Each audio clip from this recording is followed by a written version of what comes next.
Yang akan kita bahas pada materi video kali ini adalah tentang pecahan. Kalau tidak salah ya, pecahan ini sudah dikenalkan sedikit ketika dulu tematik kelas 3 ya. Nah, untuk itu kita mengulang kembali. Nah, semakin detail lagi ya. Untuk kelas 4 ini, pecahan itu apa? Ya, pecahan itu adalah bilangan yang berbentuk A per B. Ya. Bilangan yang berbentuk A per B. Ini adalah bentuk umum pecahan itu seperti ini ya. Nah, A dan B ini di sini adalah bilangan bulat.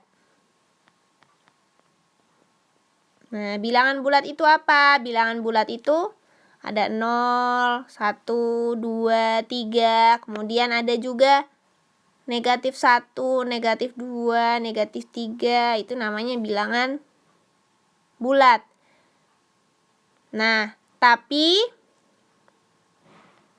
di sini kecuali ya B ini, tapi jangan B ini kan bilangan bulat tapi bukan 0. Ya. Nah, tapi bukan 0, selain 0 ya. Kemudian A di sini disebut apa? A di sini disebut pembilang. Nah, kemudian B disebut penyebut. Nah, ini namanya pecahan. Kenapa kok namanya pecahan ya? Karena dia sesuatu yang tidak utuh atau dipecah ya. Pecahan itu pasti kurang dari 1. Kok bisa sih kurang dari 1? Maksudnya gimana? Kita ambil contoh di sini. Sebuah kue ya, di sini ada kue sip. Nah, warna bulat. Ini adalah satu kue, ya kan? Kemudian kita pecah, kita potong menjadi 2 bagian. Nah, kita menyebutnya apa di sini? Setengah kue. Ketika kita tuliskan dalam bentuk pecahan, maka begini, setengah, 1/2 kue atau setengah. Nah, itulah mengapa dia disebut pecahan, karena dia tidak utuh. Karena dia adalah bentuk pecahan dari satu kue tadi. Ya, yaitu dipecah menjadi setengah kue atau 1/2 kue. Ya. Kemudian di sini misalkan ada dipecah lagi dari setengah kue tadi. Nah, misalkan diambil bagian birunya ini, ya. Nah, ini dinamakan berapa bagian? 1/4. 1/4 kue. Nah, jadi pecahan itu disebut pecahan karena dia adalah pecahan dari satu ya. Pecahan dari 1 atau dia tidak utuh. Ya. Dia bukan bilangan yang utuh. Bilangan yang utuh itu ya 1 itu, 1 kue misalkan. Terus misalkan 1 bolu ya. Biasanya gitu sih, 1 tali. Ya. Kemudian kita potong. Nah, itulah nanti jadi setengah tali, 1/4 tali. Itu namanya pecahan dari 1 tali yang utuh tadi. Seperti itu ya. Nah, kemudian selanjutnya kita akan membahas tentang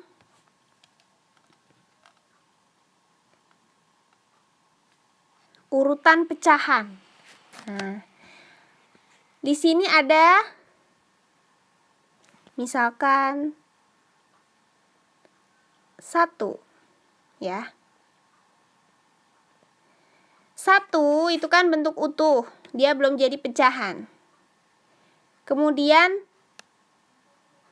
kita pecah, misalkan menjadi 4 bagian, maka menjadi 4/4.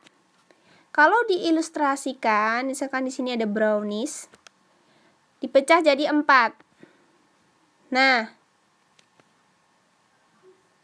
1 brownies ini adalah 4 pecahan dari 4. 4/4, ya. Kemudian ketika kita ambil 1, nah, yang dimerahkan ini berapa bagian? 1/4, atau 1 brownies dari 4 potongan, ya kan? Kemudian dimakan lagi. Nah, yang hijau ini berapa bagian?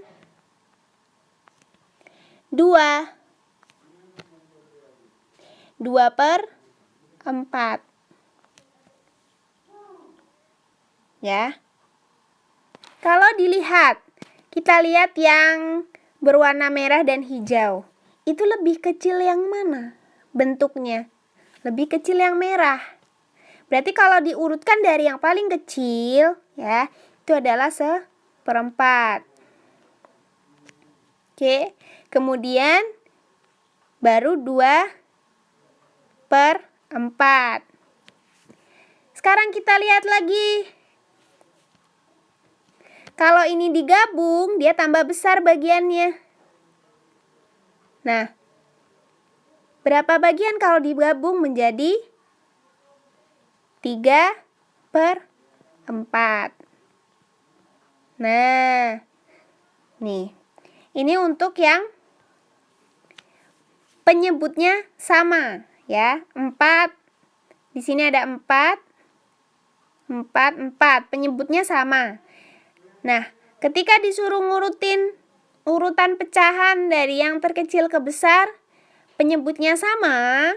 Nah, maka seperti ini. 1, 2, 3. Dari kecil ke besar. Kalau dari kecil ke besar, kalau dari besar ke kecil, berarti 3/4, 2/4, 1/4. Ya. Kalau mau mengurutkan pecahan, penyebutnya harus sama. Oh iya, tadi kan ada 1 sama dengan 4/4. Kok sama dengan sih? Kok bisa 4/4 sama dengan 1? Bisa dong. 4 bagi 4 berapa? 1. Ya, sama dengan 1. Nah, 1 ini bisa menjadi banyak pecahan, tergantung berapa bagian yang mau dipecah gitu. Misalkan di sini ada tali.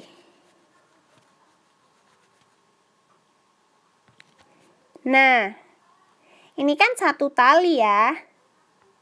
Mau kita pecah jadi berapa? Misalkan jadi 5 bagian. Nah, menjadi 5 bagian. Bagian 1, bagian 2, bagian 3, bagian 4, bagian 5. Nah, menjadi 5/5 tali. Ya kan? Kemudian berarti kalau misalkan di sini, misalkan di sini biru sampai 2. Terus di sini.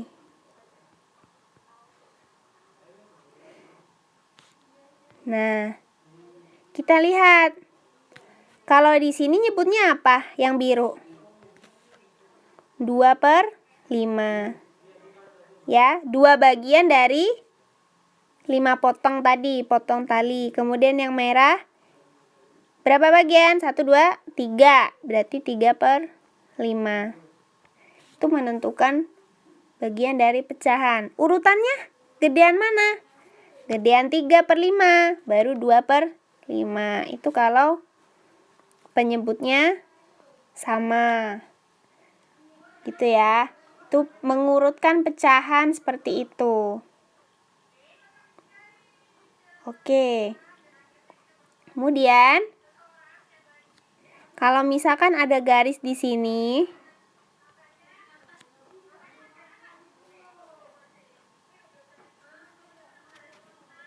namanya garis bilangan ya. Seret. Nah, 0, 1 ya. Nah, di antara 0 dan 1 ini adalah ada banyak bentuk pecahan. Ada setengah, ada seperempat. Nah, begitu. Kalau diurutkan, misalkan satunya adalah 6/6. Berarti kalau mengurutkan gimana? Berarti kita bagi 6 ya. 1, 2, 3, 4, 5, 6. Ya kan? 6/6. Kalau di sini 6/6, berarti coba kita hitung mundur. Berarti sebelumnya adalah 5/6. Angka sebelumnya lagi 4/6. Itu mengurutkan ya. Penyebutnya sama. Di sini 3/6. Di sini 2/6. Di sini 1/6. Ini sudah urut ya. Bagian pertama, bagian kedua. Kalau diilustrasikan menjadi, misalkan di sini ada kue ya. Kita potong jadi 6 bagian. 1/6 ya. 2/6. 3/6. 4/6. 5/6. 6/6. Jadilah 1 kue. Oke. Begitu. Nah, itu cara mengurutkannya. Cara mengurutkan pecahan ya. Terus gimana tuh kalau misalkan angkanya penyebutnya beda? Misalkan ada setengah dan 4. Ini duluan mana?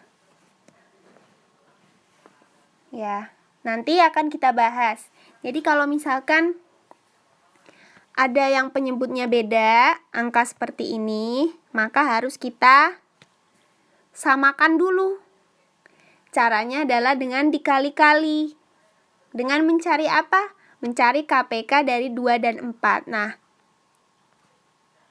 makanya kemarin diberi materi KPK dan FPB itu gunanya untuk mencari atau supaya mudah untuk materi pecahan ini, karena nanti akan dipakai untuk menyamakan penyebut dari pecahan yang berbeda ya. Kalau misalkan dibuat contohnya jadinya begini. Misalkan ada setengah dan seperempat. Diminta untuk urutkan dari kecil ke besar. Tapi kan nggak bisa diurutkan kalau misalkan penyebutnya beda angka. Jadi gimana? Kita cari KPK-nya. Sambil mengulang yang kemarin sedikit, ya, kita cari KPK dari 2 dan 4. Kita lihat pohon faktornya.